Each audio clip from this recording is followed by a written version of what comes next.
Hola Jérôme. Salut Jean-Philippe. Ça va ? Oui, c'est bien. On va parler IA frugal aujourd'hui. Ah bah ça tombe bien, je suis en période de sèche pour le body summer. Alors c'est très bien, je vais être frugal moi aussi. Magnifique.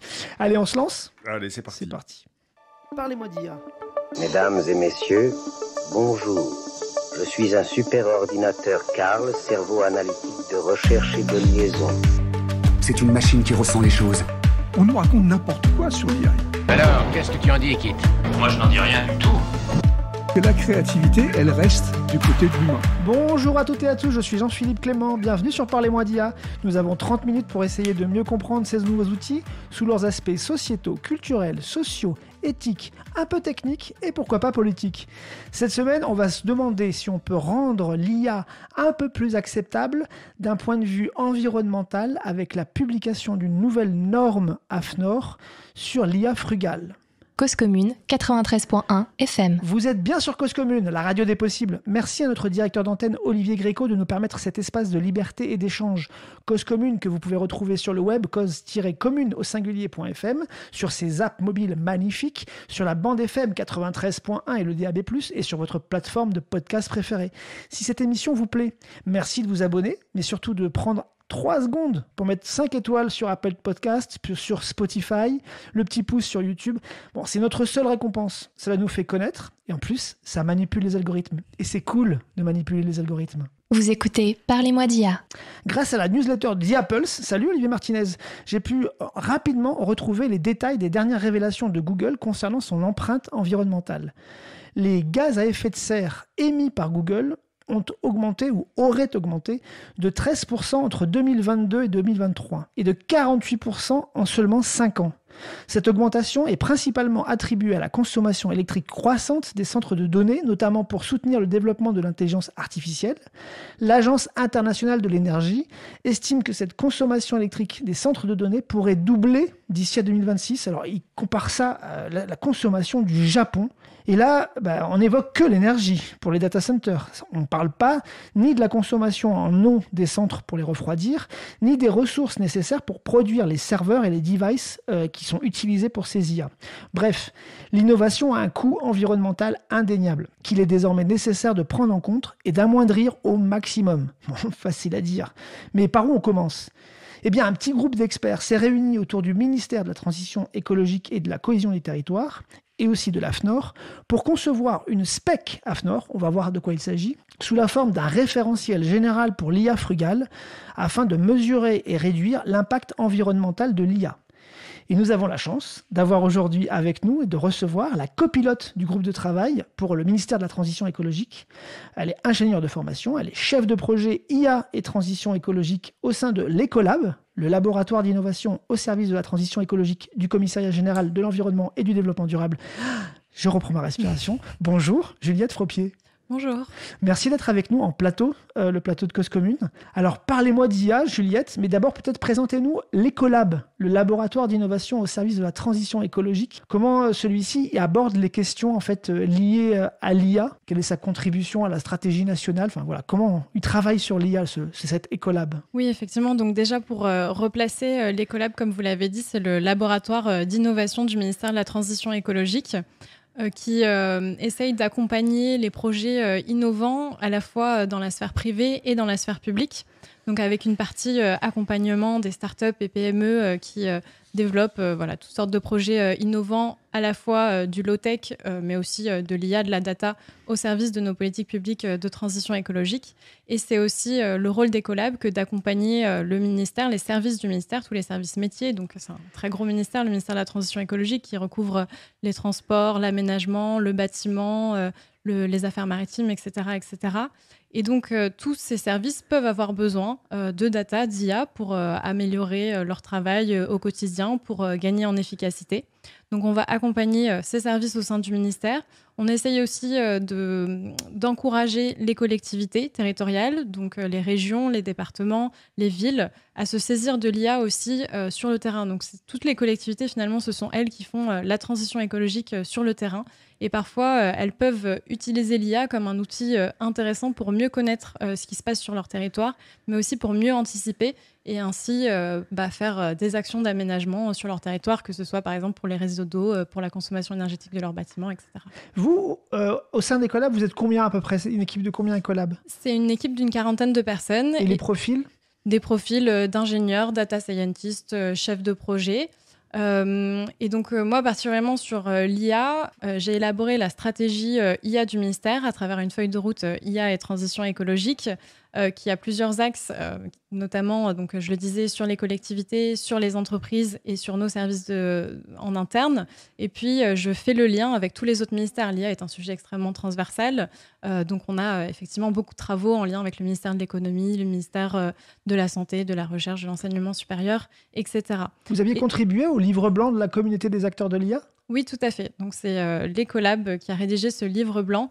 Donc, pour les collectivités, notamment, on aura peut-être l'occasion d'en reparler, un appel à projet à destination des collectivités locales pour mettre en œuvre l'IA au service de la transition écologique.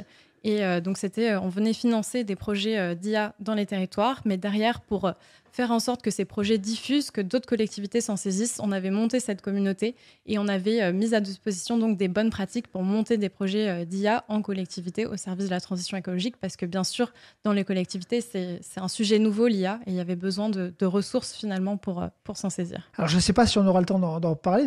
Dans le pire des cas, vous savez quoi, on fera une émission spéciale sur ce sujet. Si vous voulez retrouver ce qu'on s'était dit sur la communauté des acteurs de l'IA avec Céline Colucci, c'est le Parlez-moi d'IA numéro 12, tout simplement.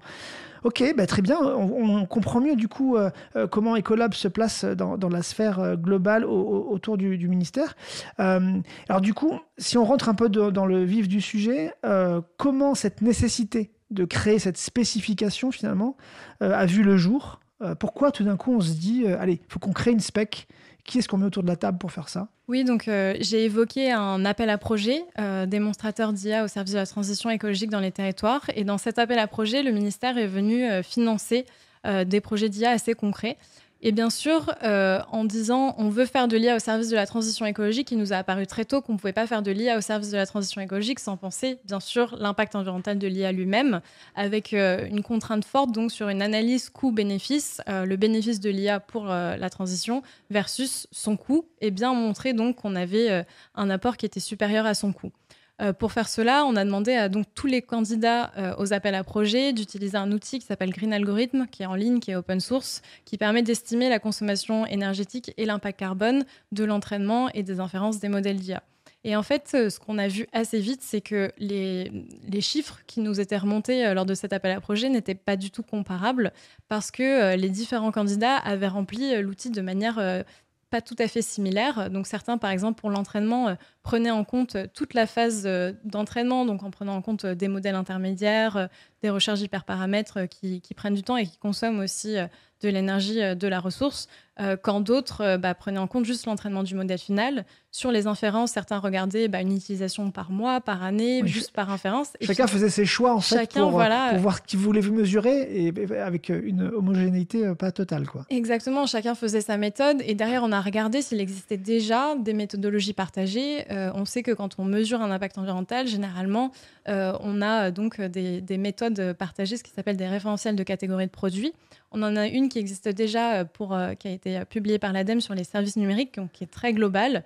Mais il nous semblait qu'au vu des spécificités de l'IA, il manquait quelque chose de vraiment partagé, consensuel sur comment on mesure l'impact environnemental de l'IA.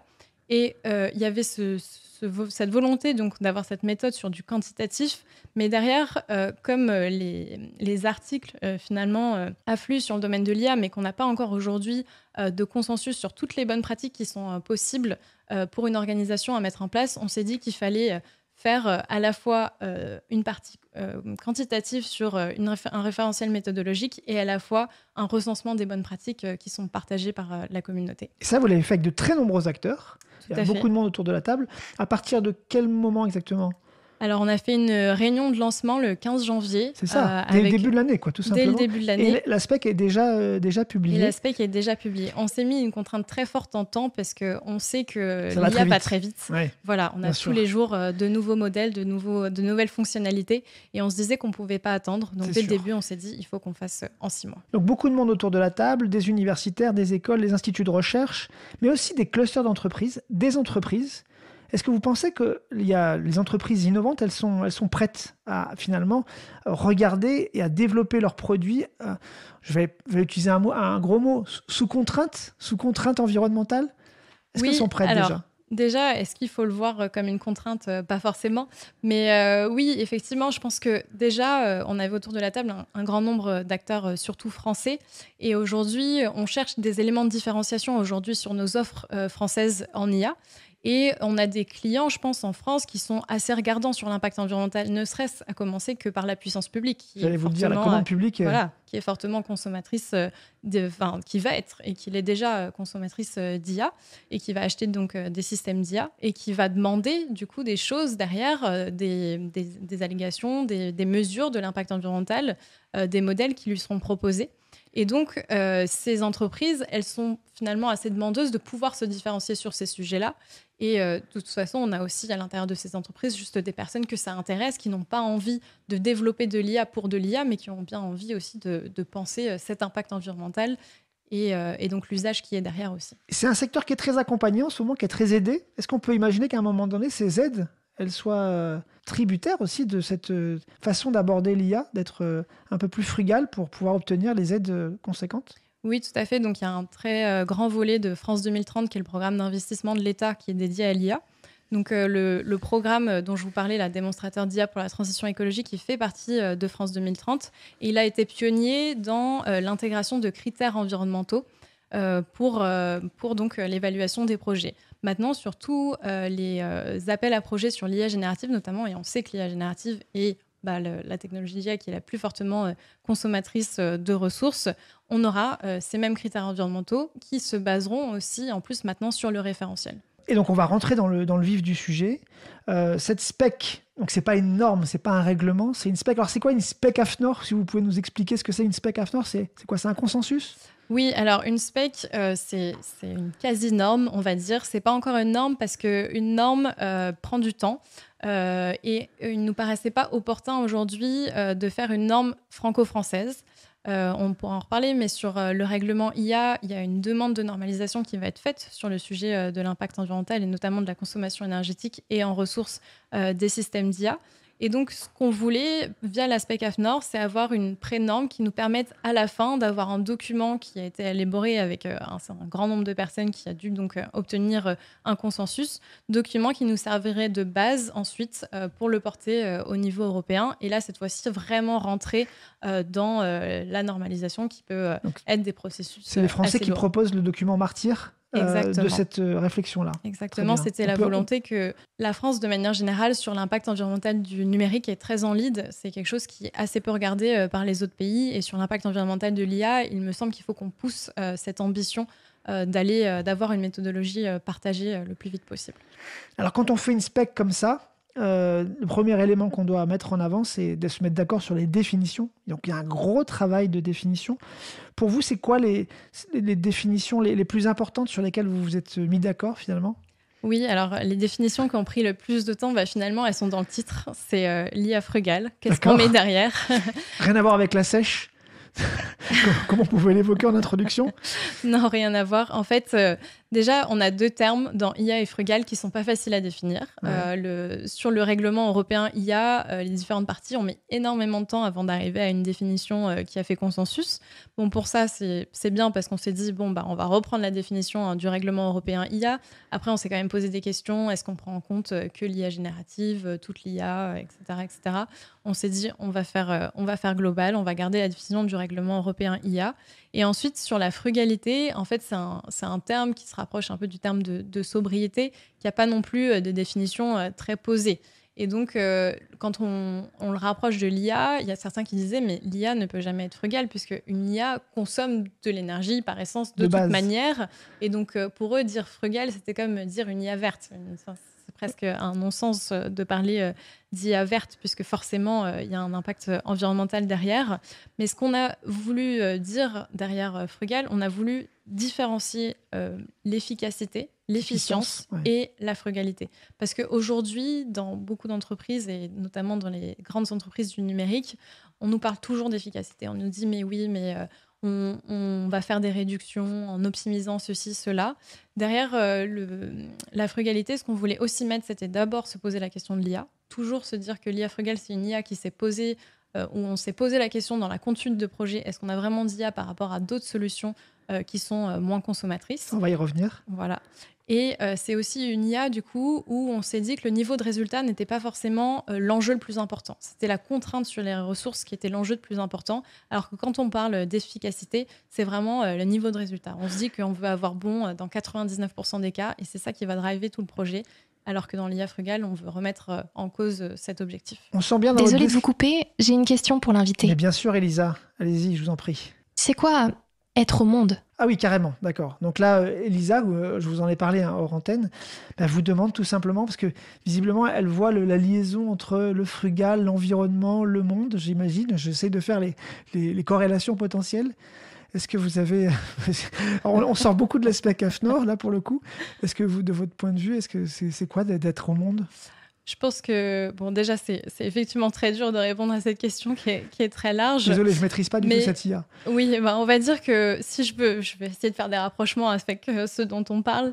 Mais aujourd'hui, je pense que être au monde, dans un monde qui voit l'augmentation exponentielle des IA et donc de la consommation énergétique liée à l'IA, mais aussi liée à pas mal de processus, c'est finalement se poser beaucoup de questions, c'est pas mal d'anxiété, et c'est important de se rapprocher donc, de projets qui font un peu consensus, qui essayent d'avancer. Ça permet, en tout cas pour moi, de lutter contre l'anxiété du réchauffement climatique en avançant pas à pas sur des sujets tels que celui-là.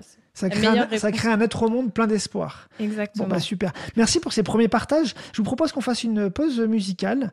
Il faut espérer que les évolutions de l'IA et la réduction de l'impact environnemental de l'IA, comme on vient de se le dire, grâce à cette spec, va de moins en moins opposer les deux mondes.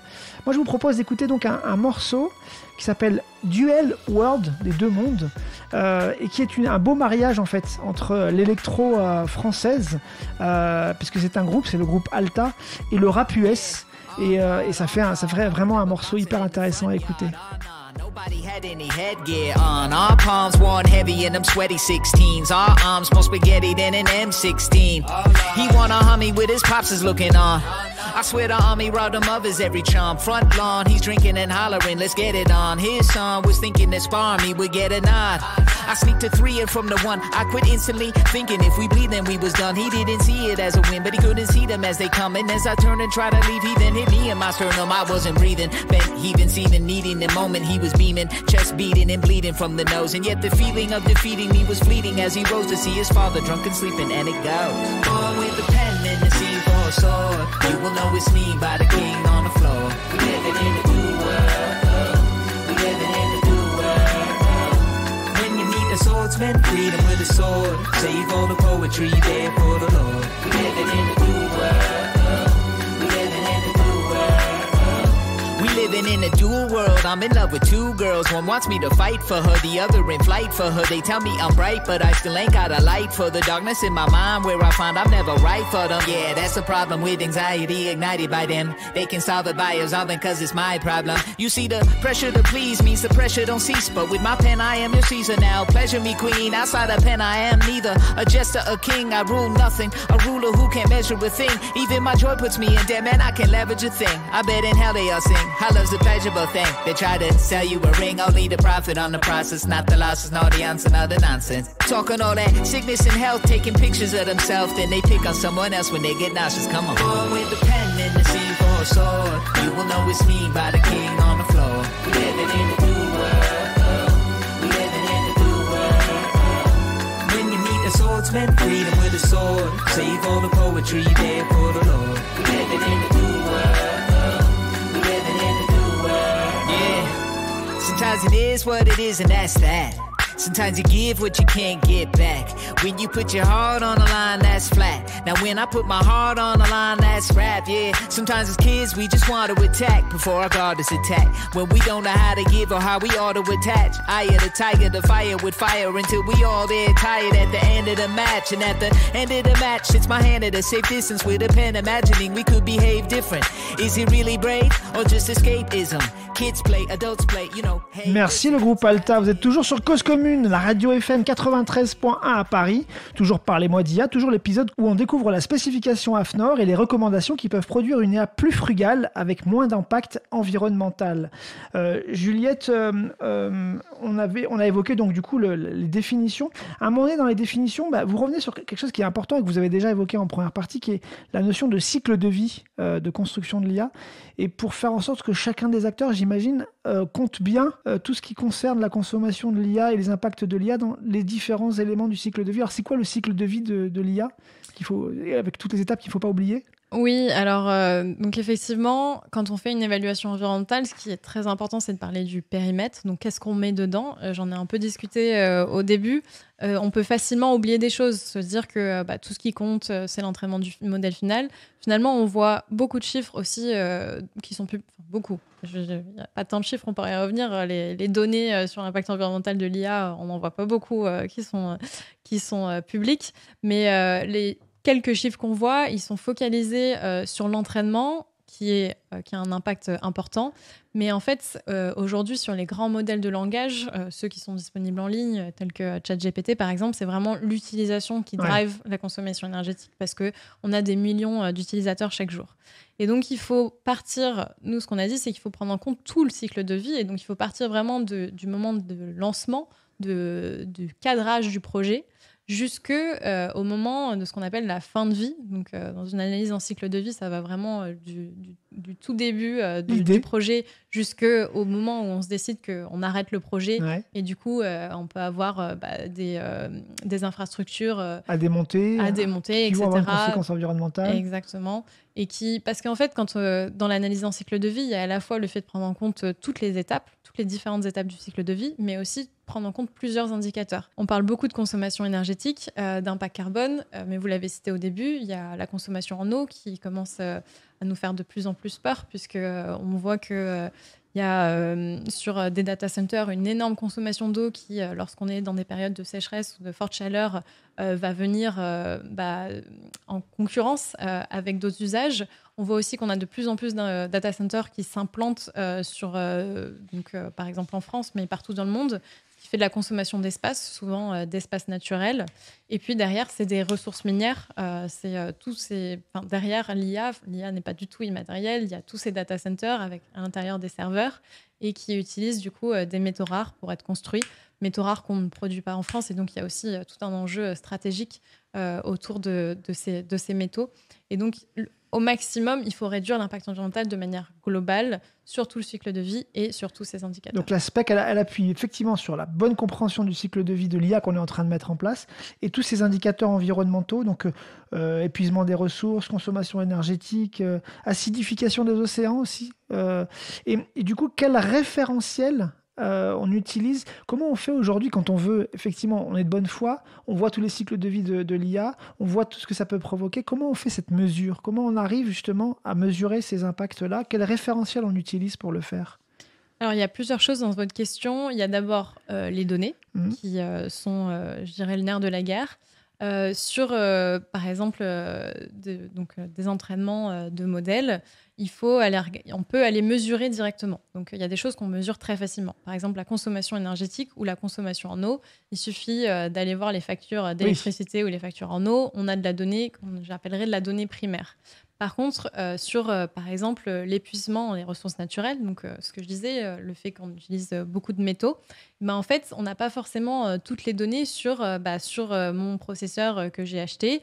Ça a coûté tant et tant de métaux. Donc, parfois, on a les vendeurs qui mettent à disposition des analyses en cycle de vie, ou parfois, on a des organismes privés, publics, qui ont des bases de données sur ces sujets-là qu'on peut utiliser. Donc, et c'est finalement une matière qui continue à avancer. C'est peut-être aussi pour ça que la recherche, elle est nécessaire dans le travail que vous avez fait. Et c'est pour ça aussi que...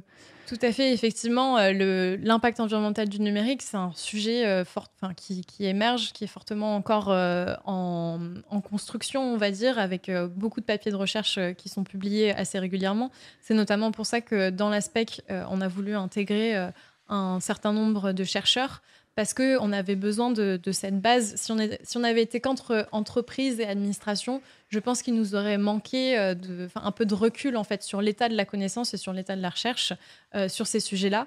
Et donc, comme je disais, il y a les données qui sont très importantes. Et ensuite, une fois qu'on a les données, qu'on a les chiffres, il y a comment est-ce qu'on les assemble, quel calcul on fait, quelle formule on met derrière. Et ça, c'est ce qu'il y a derrière notre référentiel méthodologique, c'est des indications sur la formule qu'on peut mettre derrière du coup, pour calculer l'impact environnemental de l'IA. Et enfin, données, formules, et derrière, beaucoup de gens nous demandent des outils. Des outils facilement utilisables pour aller mesurer, mettre les chiffres, et derrière, on a le résultat. Et on peut suivre finalement parfois aussi en temps réel. Et ça, il y a pas mal d'outils qui sont déjà disponibles qui, avec la SPEC, potentiellement aussi vont se rapprocher en termes de méthodologie. Il y a des outils qu'on peut intégrer directement dans du code. Ça, c'est assez intéressant pour des data scientists. Par exemple, Code Carbone, où c'est un package Python qu'on met directement dans son code. Il y a d'autres outils, je citais Green Algorithm tout à l'heure, qui sont des outils disponibles en ligne, ce qui permet d'estimer aussi a priori des impacts. Et certainement, les outils vont continuer à se développer au fur et à mesure. On voit, vous avez une base scientifique, une base référentielle des définitions, et tout ça, ça vient appuyer 31 bonnes pratiques. Alors, on ne va pas toutes les citer ici, on n'aura pas le temps, donc on va inviter nos auditeurs à aller voir les bonnes pratiques et à en prendre connaissance. Par contre, du coup, ça permet ces bonnes pratiques de mettre en évidence 7 thématiques de passage à l'échelle. Ça, par contre, on peut peut-être évoquer les grandes thématiques du passage à l'échelle de j'ai envie de faire bien, j'ai envie d'utiliser les bonnes pratiques. Du coup, je commencerai par quoi, par exemple ? Alors, on va commencer par le début. Oui, pourquoi pas. Quand on se lance, déjà, quand on cadre le projet, je le disais un peu au début sur le fait de se demander est-ce qu'on a réellement besoin d'IA ? Toute cette phase de cadrage de projet, au départ, il y a des bonnes pratiques sur ça, sur comment est-ce qu'on envisage donc le projet, on identifie le besoin et derrière, on met des indicateurs à suivre tout au long du projet sur l'impact environnemental. Ne pas faire de l'IA pour le plaisir, quoi. Exactement. Et derrière, penser aussi quelle IA on a besoin. Est-ce que c'est vraiment une IA générative, un grand modèle de langage ? Est-ce qu'on a besoin de mettre un modèle GPT ou un tout autre modèle de langage derrière notre outil ? Ou est-ce qu'un petit modèle de machine learning suffit ? La question de la technologie utilisée, d'accord. Oui, tout à fait. Ensuite, il y a plusieurs choses. Il y a des choses sur les données. Donc, les données d'entraînement sont aussi souvent le nerf de la guerre. Je parlais des données tout à l'heure pour l'impact environnemental, mais en fait, pour l'entraînement de l'IA, c'est aussi un sujet très important. Et en fait, on a tendance à se dire il nous faut beaucoup de données. Et il nous faut plein de données. Il faut qu'on scrape tout ce qu'il y a sur Internet pour faire le meilleur modèle.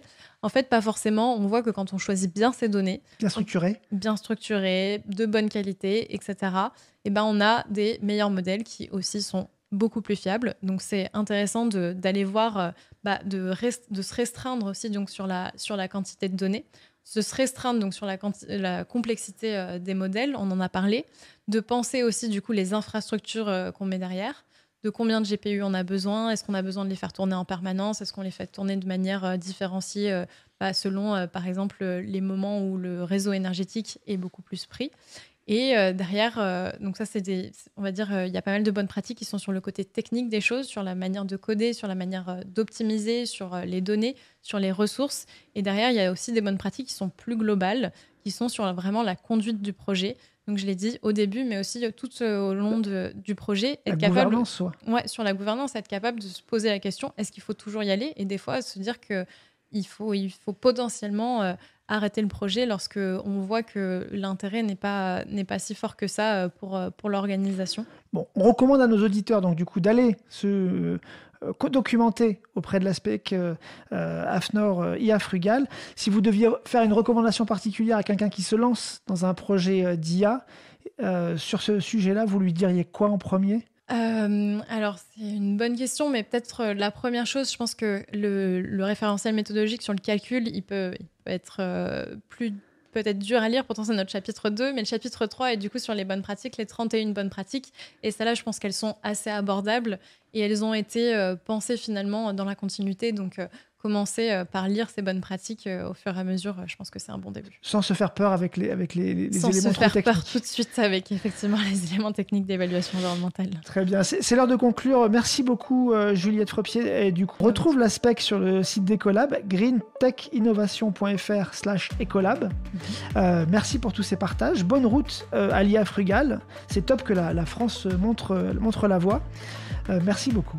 Merci à vous. Vous restez sur 93.1 FM sur Cause Commune. Vous pouvez aller écouter, si vous voulez, par exemple, Rayon Libre pour écouter Jérôme.